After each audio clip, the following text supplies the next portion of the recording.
Customer unboxing video தாங்க பார்க்க போகிறோம். உண்மையாகவே சூப்பராக இருந்தது. அவங்க ரிவ்யூ செம்மையாக கொடுத்துருந்தாங்க. எல்லா கஸ்டமர்ஸ்க்குமே இப்படி தான் பேக்கிங் பண்ணி சேஃபாக அனுப்பிட்டுருக்கோம். ஸோ அந்த 100% வந்து எல்லா கஸ்டமரும் சாட்டிஸ்ஃபேக்ஷன் பண்ண முடியும்னா கண்டிப்பாக முடியாது. ஒரு சில இஷ்யூஸ் எல்லாமே நடந்துகிட்ருக்கு. என்ன ரீசன் அப்படின்னா, இங்கேருந்து பேக்கிங்கில் வருது. இப்போ வந்து 10 டசன் 12 டசன்னா ஒரு பேங்க்லாவது உள்ளே உடஞ்சிட்ருக்கோம். எவ்வளோ நம்ம கேர்ஃபுல்லாக செக் பண்ணாலுமே நாங்கள் செக் பண்ணி தான் ஒவ்வொரு டைமும் மூவ் பண்ணிகிட்ருக்கோம்.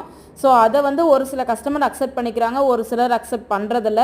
ஸோ அதுக்காக நாங்கள் ரீஃபண்ட் கூட பண்ணிடுறோம். ஒரு சிலர் வந்து வேணுன்ட்டே பண்ணுறாங்களா என்னன்னு தெரியல. ரிட்டன் போட சொல்கிறோம் அப்படின்னா கொஞ்சம் நாங்கள் எப்படி பேக் பண்ணுறோமோ அதே மாதிரி கொடுக்கறதில்ல. அப்படியே மொத்தமாக ஓப்பன் பண்ணி அப்படியே ஓப்பனிங்கோட பாக்ஸை ரிட்டன் போடுறாங்க. தயவு செஞ்சு அது மாதிரி யாரும் பண்ணாதீங்க. விருப்பம் இல்லை, உங்களுக்கு பிடிக்கலன்னா எங்கள் ப்ராடக்ட்டை திரும்ப கொடுத்துருங்க. அனாவசியமான வேலையெல்லாம் பண்ணாதீங்க. எங்களுக்குமே பிஸ்னஸில் அடி வாங்கும்.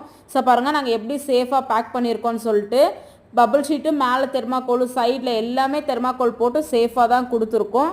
இன்கேஸ் வந்து இப்போது ஒரு 300 பேங்கிள்ஸ் போகுது அப்படின்னும் போது, ஒரு நாளைக்கு நாங்கள் பேக்கிங் பண்ணுறோம், ஒரு 30 பேங்கிள்ஸ் நாங்கள் பேக்கிங் பண்ணுறோம் அப்படின்னா இன்கேஸ் ஒன்றாவது டேமேஜ் இருக்கும், இல்லைன்ட்டு நாங்கள் சொல்ல முடியாது. ஸோ அதுக்கெல்லாம் வந்து இந்த நிறைய வந்து சென்டிமெண்ட் பார்க்குறவங்க தயவு செஞ்சு ஆன்லைனில் வந்து ஆர்டர் போடாதீங்கப்பா. ஏதாவது தவறி வர்றது சகஜம். ஸோ அவங்க எல்லாமே வந்து கொஞ்சம் அட்ஜஸ்ட் பண்ணிக்கோங்க.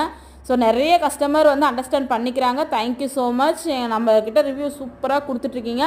ஸ்க்ரீனில் தெரிய நம்பருக்கு வாட்ஸ்அப் பண்ணி ஆர்டர் பண்ணிக்கோங்க. 99 ருபீஸ் தான். நம்ம லிமிட்டட் ஸ்டாக்கை ஆஃபரை க்ளோஸ் பண்ண போகிறவங்க முடிஞ்ச அளவுக்கு சீக்கிரம் ஆர்டர் பண்ணிக்கோங்க.